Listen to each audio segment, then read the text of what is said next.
Wow. Okay. So I don't really know where to start.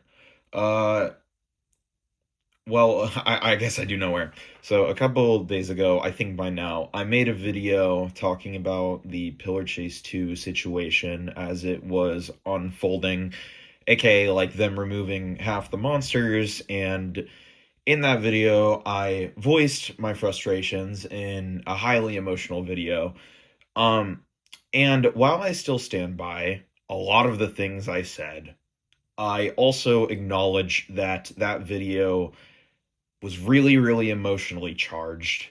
I know for a fact a lot of people who watched my last video will not watch this one. One reason being that it's not kind of the height of all of the stuff anymore. A lot of it has like died down. And two, the video will be nowhere near as emotionally charged as I worded previously. And I think that's kind of a turn off, but also a like turn on to like other people. And what I kind of mean by that is that when you word things in a really emotional way, I think that gravitates towards a specific demographic of people who are just as frustrated as you are, but they're too like nervous or afraid to vocalize that in the way that I did in that video, because obviously they're afraid of the backlash, they're afraid of people maybe getting a different perception on them, and then so they kind of stay reserved. And when they see someone else do it, they might like it from the shadows. They might finally stand up and say, I actually agree with a good amount of stuff in this. But I think as much as, that's good, I also agree that even if my intention wasn't to hurt people's feelings with that video, and I try to make it clear I wasn't trying to, say anything about anyone, the way when you speak emotionally about things, that naturally implies a layer of like resentment, I think, to people. I do not feel that way towards anyone that works on Pillar Chase 2. I don't feel that way about anybody who enjoys Recode. I don't feel that way about anybody who dislikes the video I made. And I completely honestly understand how people could get the impression that that's just how I am now. But I want to make it clear that I have nothing but respect for the people that work on Pillar Chase 2. And I really, in my last video, just let my emotions guide me. And I think I kind of lost track of that. I have friends who are, friends with a lot of the devs. I have a few moderators who are my friends, and even though they never came forward and said anything, I still feel obligated myself to come forward and sort of reiterate a lot of the things I said in my last video, but in a way that's more constructive. And I know the common question will probably be, if you feel the need to make a follow-up video to that degree, why not just take down the last one? And my reasoning is for three reasons. Reason number one, I feel like that's kind of just me avoiding like accountability, you know? Um, because as much as I don't think at the end of the day what I said really had that much of an impact on the community or whatever, because I'm just like some rando who made a YouTube video. But I digress. It definitely probably got a few people like extra riled up. And so me just kind of popping in, causing more discourse in the community, deleting the video, and then never talking about the topic again, that's just not really fair. That just comes across as really disingenuous. That comes across as way more malicious than making a follow up video. Reason number two being that I still agree with a lot of the things I said in that video, but once again, I don't agree to the extent of which they were worded, and I also don't agree with the way that I executed them. Especially when it came to talking about Springtrap. I talked about Springtrap way too fucking much in that video. I apologize. Um, and number three, just being that like I think that by having the old video up, that a lot of people, like new people that come in, they might watch that video, or old people might revisit that video. They'll see like a comment, because I'm definitely going to plug this video in the comments of the old one, and that can just kind of sort of redirect them to this one. And so it's way easier for me to like mend, a lot of like the discourse that I caused through my wording. it's way easier. What I'm trying to get at is it's way easier for people to go, oh, wait, they made another part to this. Well, kind of other part. It's basically just a remake of the last one.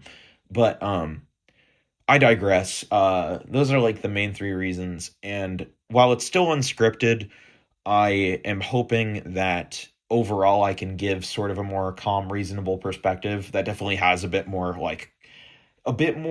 construct to it, a bit more constructivity of just overall like acknowledging why certain things happened without kind of just being like, I'm mad at this and that, without really like fully giving reason as to like why.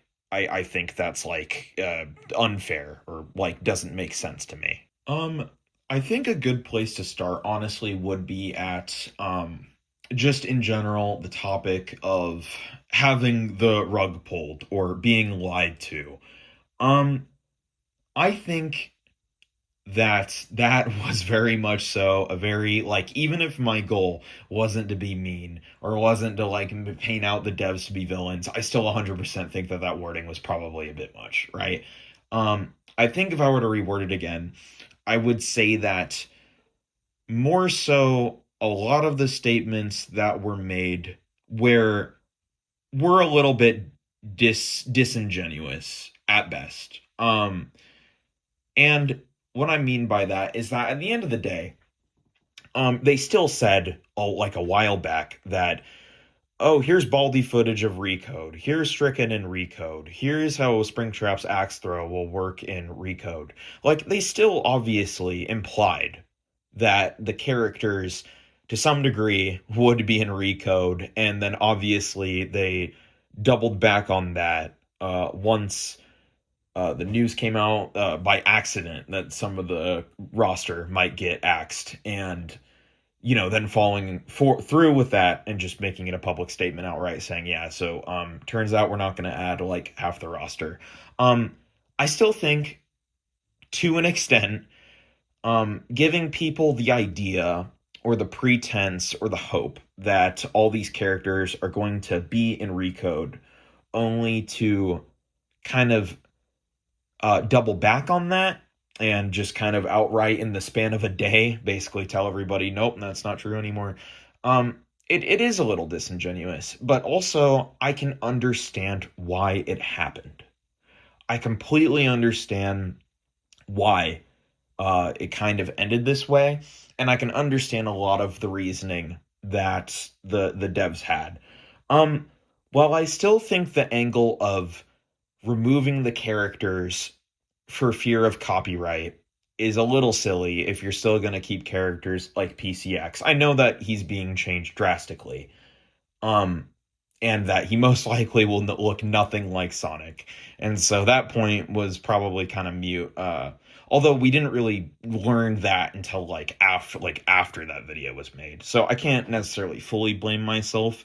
I still think it's an odd decision to keep Melodicus and Suitmations, especially given Blade's past with Project Kaiju. I think overall, the ones they're deciding to keep still does feel like a little bit of like favoritism or community favoritism. Um, or because Blade is like very attached to those characters, but I also don't think in any way, shape, or form is that necessarily either malicious or is malicious either. Because Blade and his team is doing all of this for free at the end of the day, right? This game is his game. This game is their game. This game is not our game. We don't own Pillar Chase 2. If Blade is attached to his characters and he wants to see them in Recode and thinks that like they take priority over certain other characters, that is his call to make. And I don't even think that's like an unfair or unreasonable thing to say either.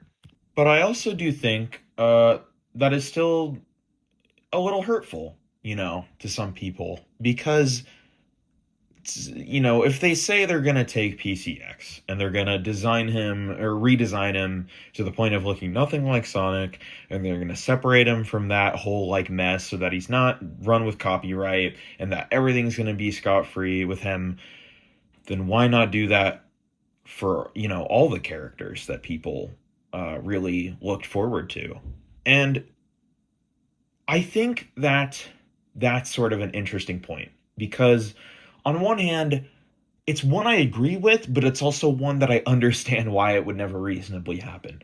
And what I mean is that it's true that it's disheartening to hear that they're going to go the extra mile to ensure that a character stays in the game. Like they're going to go an extra mile so that this Sonic based character doesn't have anything to do with Sonic and then it stays in Recode. But they're not willing to do that for Tinky or for Springtrap. I'm sorry, I'm trying to avoid bringing them up.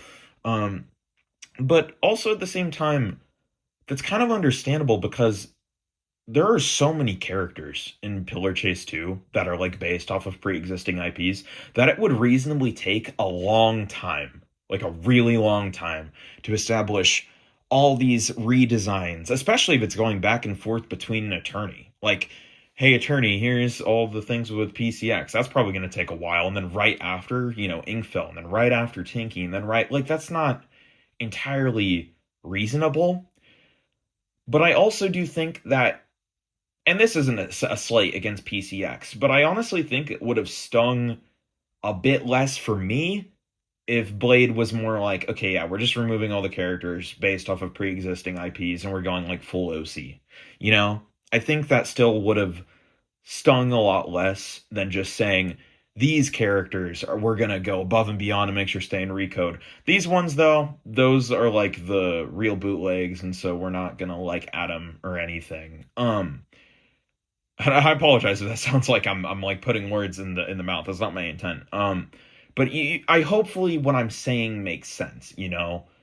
Like I'm trying to say that I understand that Blade ultimately has the final say, and that Blade may have preferences to certain characters staying in the game, and so he's thinking logically of like, okay, so we have these characters. Let's pick out a handful and let's like shoot them to the attorney and let's get them approved and let's add them in Recode to make at least a few people happy rather than nobody. And I can understand that. I can honestly like sympathize with that.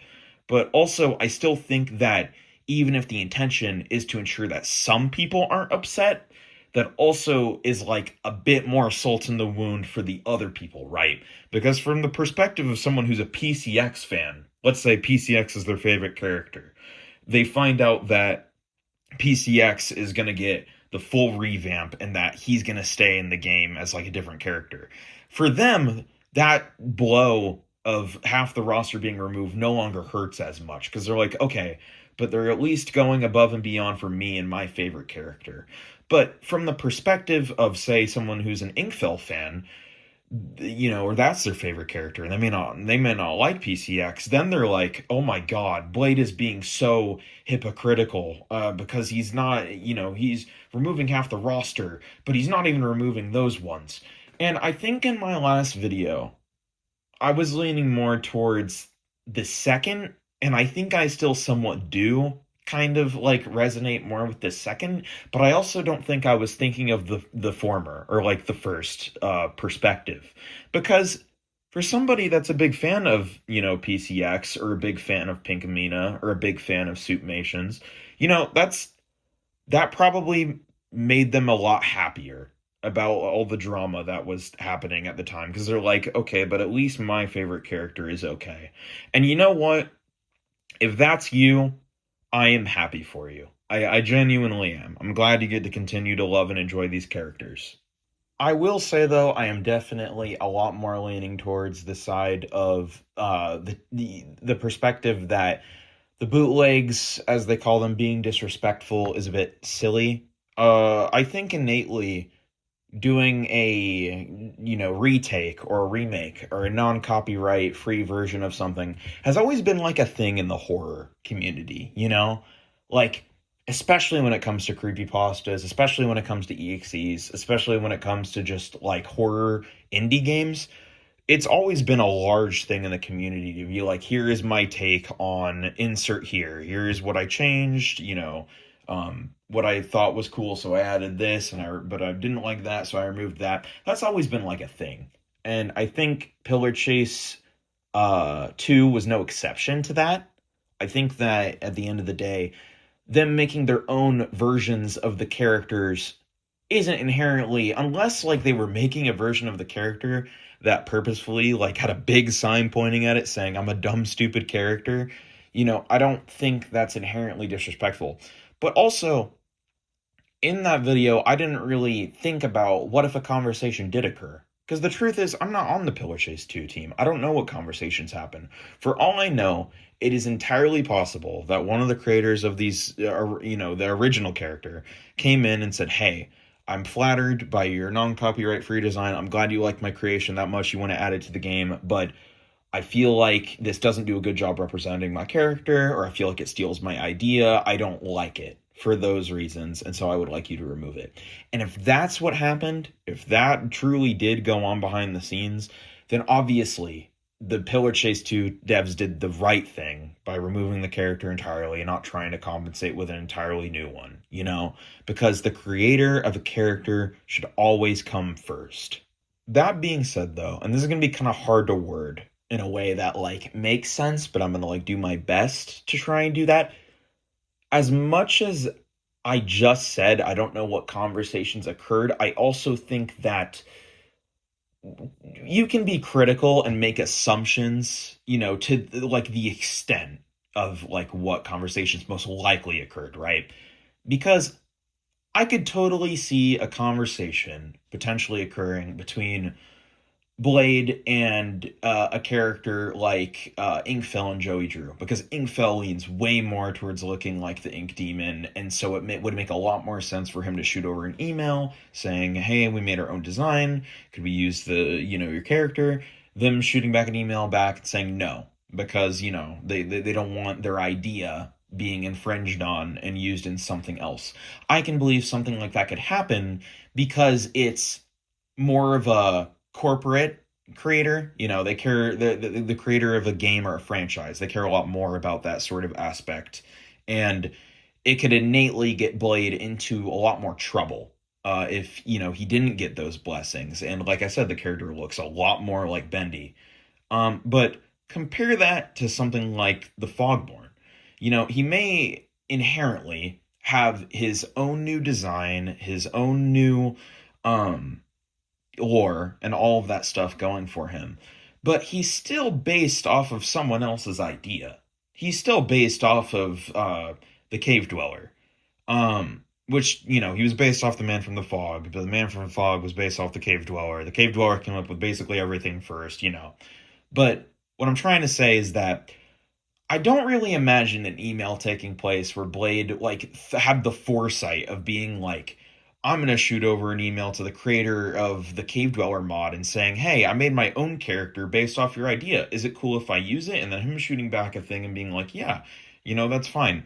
And the reason I just think that's less likely is only because I think because Fogborn strays so much from the original idea of the Cave Dweller to the point of basically being its own idea and its own creation. I don't think that's something Blade has to worry about as much as, say, like I said before, the Ink Demon, or even games that they may be indie, but they still have a game studio behind them, like The Dog or Tattletale, or like Mama, like that stuff. And I think that if that is the case, then that's still a little bit disrespectful inherently to put the character in recode then, right? Because if your whole argument, or not whole argument, I'm sorry, part of your argument is, part of it is copyright, which makes more sense, but part of it is also not wanting to disrespect people through bootlegs, then did you really get the permission of, everybody that contributed to the idea, that led to the concept that you have now? Or is it more so the characters that are considered bootlegs are the ones that are way more resembling their original character, like Stonehusk or Inkfell or something, rather than the characters that these characters are based off of someone else's idea, but it's just, a random mod that somebody made, or a random game that nobody really remembers anymore, and so it doesn't matter as much. And I say game because also there's Rosemary and Vapor, who are also technically based off of ideas that are made by somebody else, and they're staying in recode as well. So what I'm trying to get at is I don't know, once again, what conversations occurred, But I also think that unless we have receipts, it's kind of like also unreasonable to assume that Blade literally contacted everybody that like, added some portion to the ideas, or like their all the original source materials. And if that's the case, then I think that it's still like going against your own argument of not adding character because it's disrespectful, because you're still adding someone else's idea anyway, even if it's kind of turned into its own thing.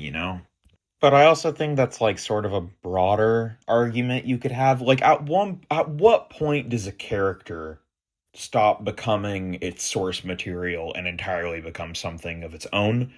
Because obviously, like I said before, you look at Inkfell, it's the Ink Demon. You look at Stonehusk, that's Springtrap. You look at Stricken, that's Tinky Winky with a scary face.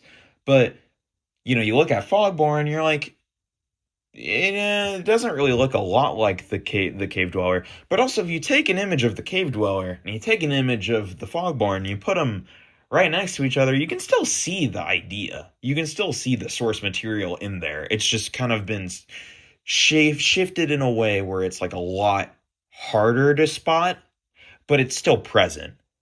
But I don't know. I feel like this argument could be a lot more up to your interpretation.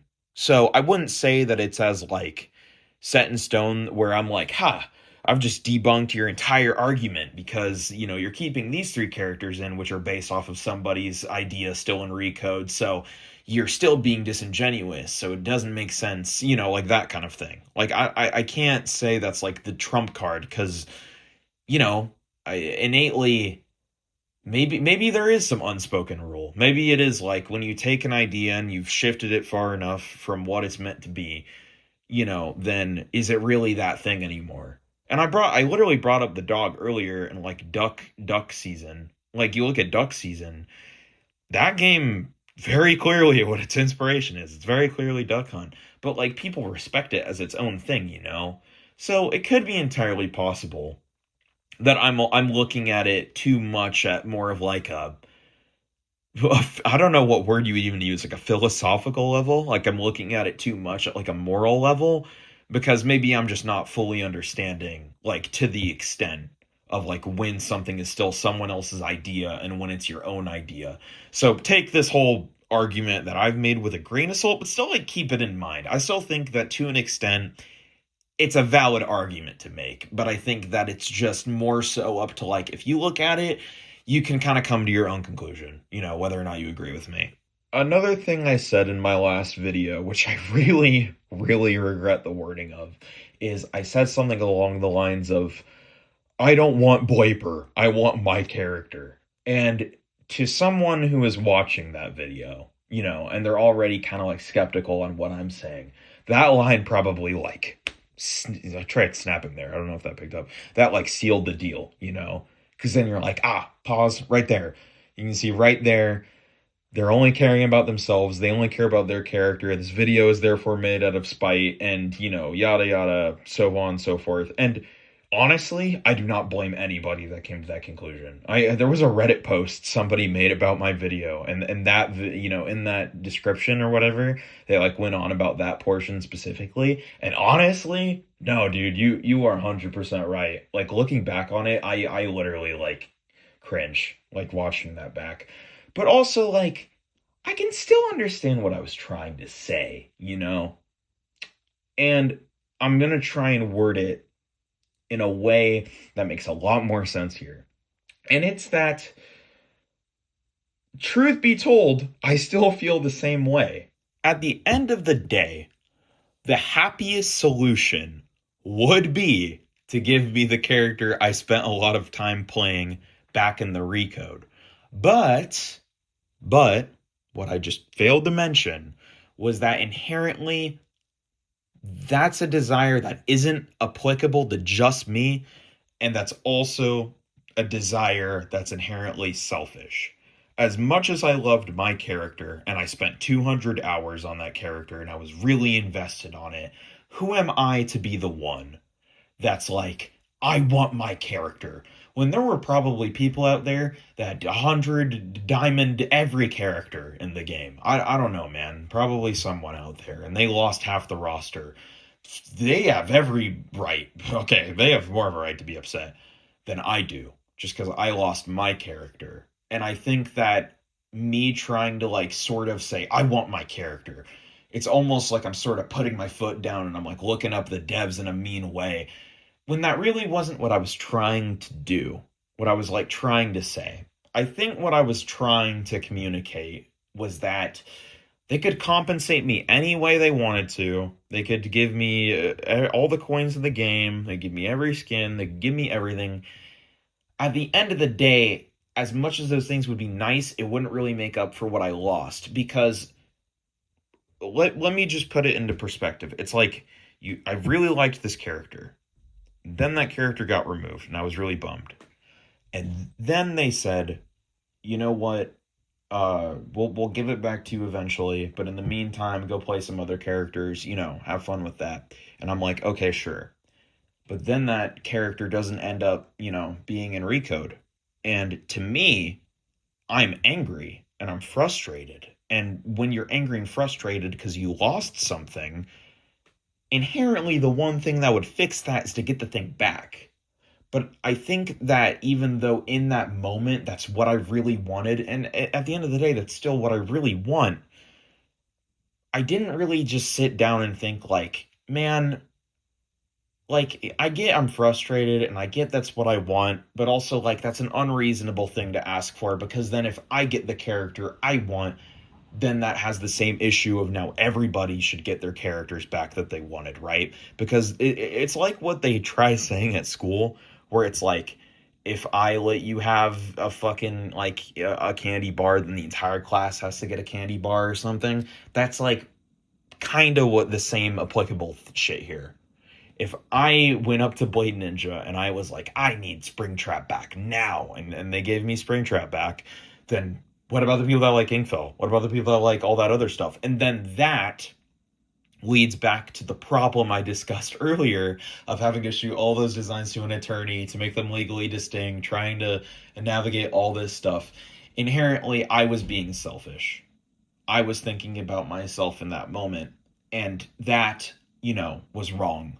But also, it wasn't unjustifiable because, from my perspective, in that moment, that made sense to me. That made a lot of sense to me because, I felt betrayed. I felt betrayed. Truthfully speaking, I felt betrayed. I wouldn't use betrayal as a word anymore because that sounds like villainous. Like the type of shit at the end of Little Nightmares 2 when like Six drops mono. That's like betrayal. But like at most I was just kind of disheartened. I felt somewhat, like they were trying to appease me by saying, "Don't worry, you'll get this thing," and I didn't get this thing anymore. I don't think it was ever malicious. I don't think it was ever malicious from the beginning. I don't think it's malicious now. I think they were trying to be really, I don't know how to word it. They were trying to be passive about it. They were trying to do it in a way where they were kind of like letting me live on to that like hope that we were going to get the thing and they were going to let us down easy eventually when they figured out a way to do it in a way that was healthy and put out a proper statement. But after it got leaked, what was happening, or not leak, I don't know if leak's the right word. After the moderator, Ochi, I think it was, said like that half the cast was scrapped and everyone's freaking out. And, they probably realized then and there, you know what, we just have to rip the band-aid off now because everyone's going to be worried about that. That's going to be in people's minds. If we say now that no, that's not true entirely, then we're lying. Then that's like actually lying. And they didn't want to be liars. They didn't want to lie. Um, and that's just stuff I wasn't really thinking of in that moment. Just all of that stuff that I mentioned previously. I don't really know. I kind of got lost in the sauce, as it were. But hopefully that like all makes sense. Um, And this is kind of a new section that is something that I thought was kind of interesting to just talk about, and so I'm going to include it. I don't really care. Um, I got a few comments, and I also saw a tweet someone made, and the post on Reddit that I also talked about earlier.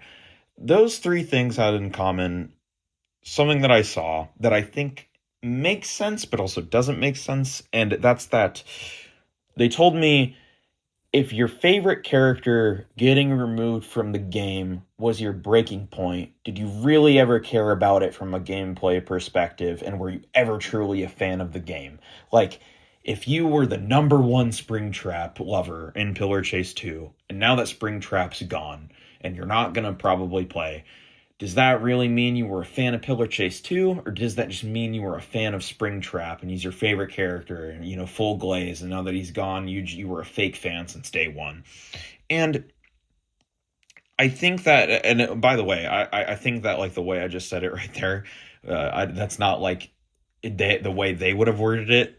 They worded it way less harshly than that. That was just like me kind of being hyperbole and dramatic because I think it's funny. But like, hopefully you get like what I was trying to say. But I think that to an extent, it is true that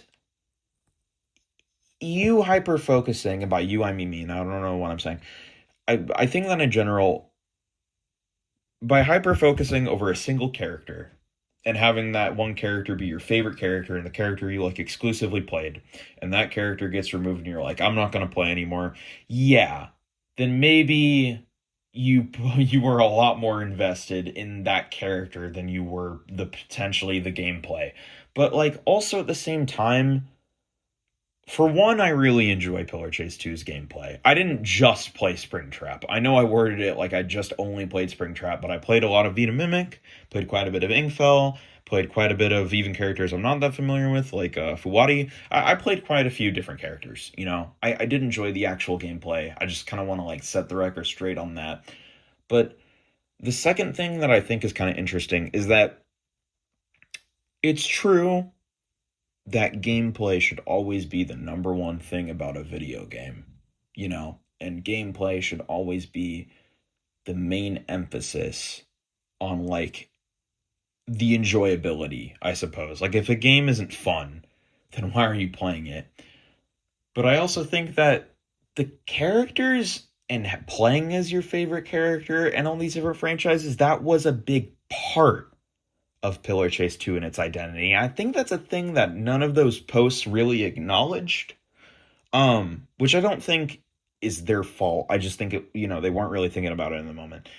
It's that, like, yes, truthfully, if you were to sit me down and you say why I played Pillar Chase to begin with, why I mostly played Pillar Chase, and why I'm probably going to play less now, is because of Springtrap.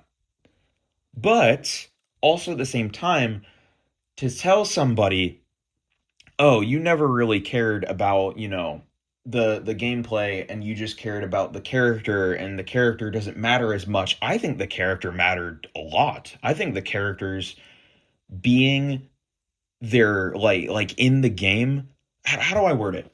Nobody would really have played or gotten into Pillar Chase 2, most likely, had it always been like Stonehusk and Inkfell and PCX like redesign kind of thing. I think that had those been like the launch roster, nobody would have really been interested in playing the game, or like the launch version of those characters. But the original characters are why people got into Pillar Chase 2. A big reason people got into Pillar Chase 2 is because they saw a character they were familiar with that they really liked and that they wanted to play it.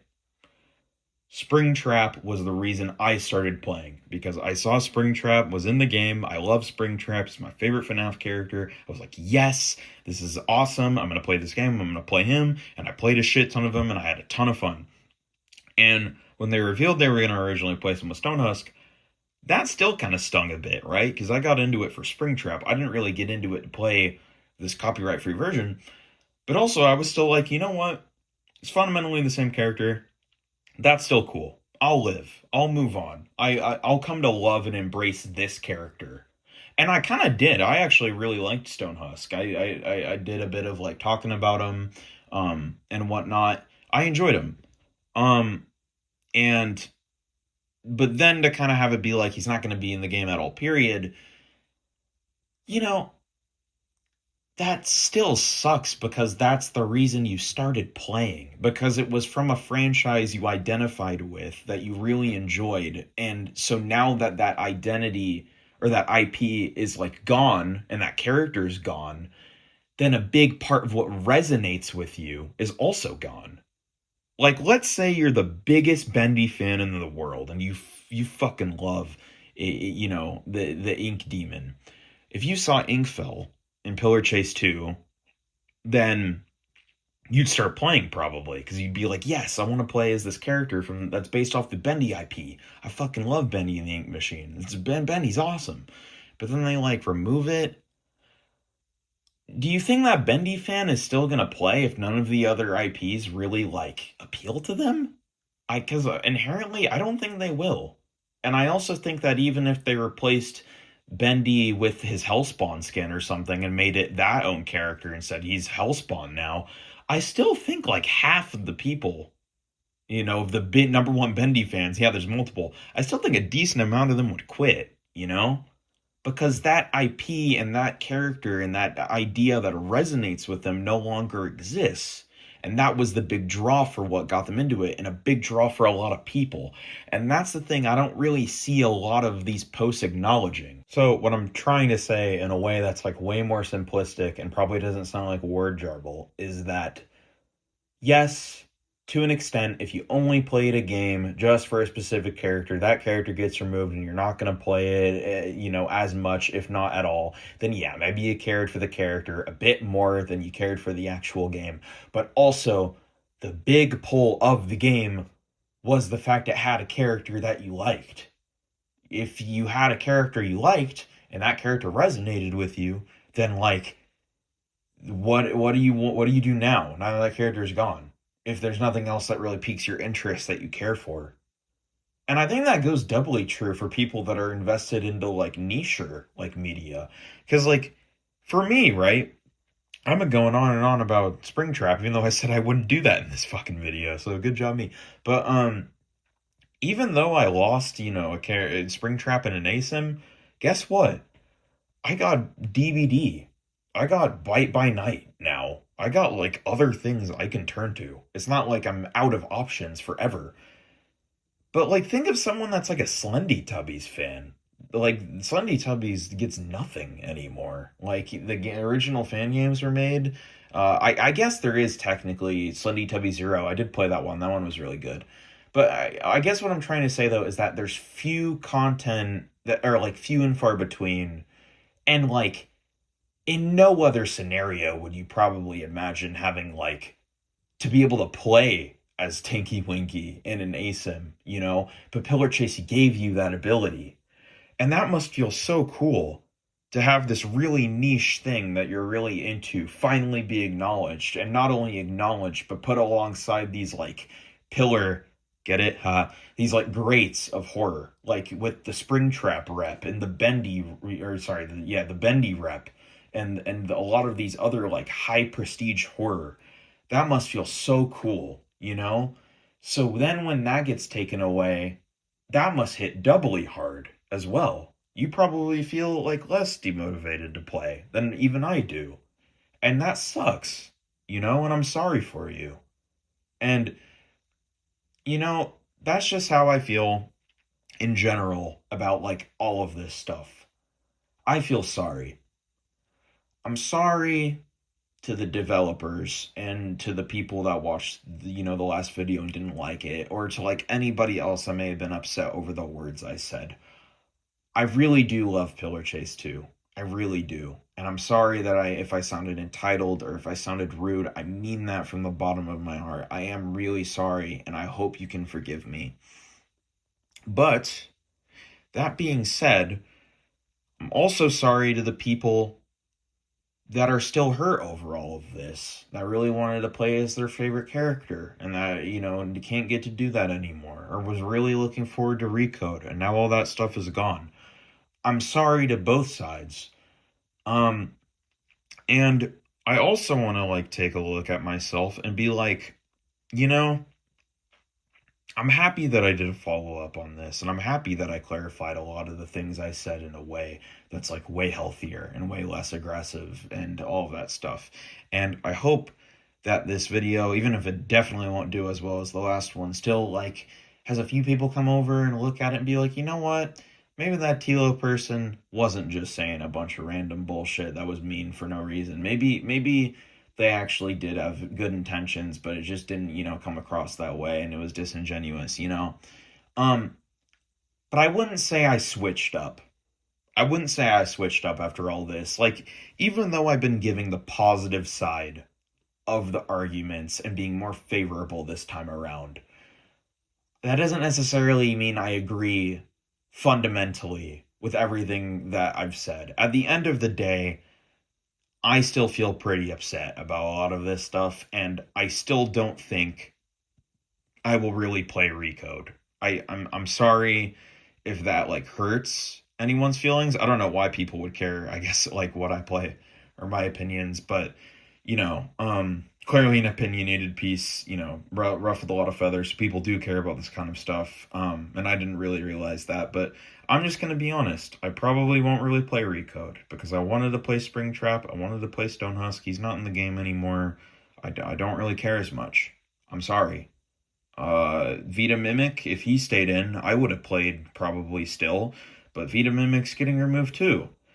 And then I was like, you know what? Maybe I'll stick around for Inkfell, but he's not staying either. All the stuff that I really, really liked is gone, and I don't really want to play anymore. You know? And I hope that that doesn't sound unfair. Maybe it does still sound selfish and entitled to people, but that's just how I feel. And I can't really change how I feel. But what I can change is the way that I express those feelings. And I hope that this video did that for you, like you, because I know it did it for me. Um, and I do want to say, as much as I, as much, it's odd. I do regret making that video. If I could go back in time to me then on that computer, like putting together the video and about a post, I would have put my hand on the shoulder and I would have said, dude, this is not it. Don't post this video, please. Please, like, post, if you're gonna post something about this, post something like I'm doing now. Don't be like that. Don't be like me. But also, as much as I regret making that video, it also did a lot of good for me. I'm not gonna pretend like it didn't not do well. It got like 7,000 views as of writing this. It got me like 20 subscribers, and it made me feel heard. And it did validate my feelings at the time.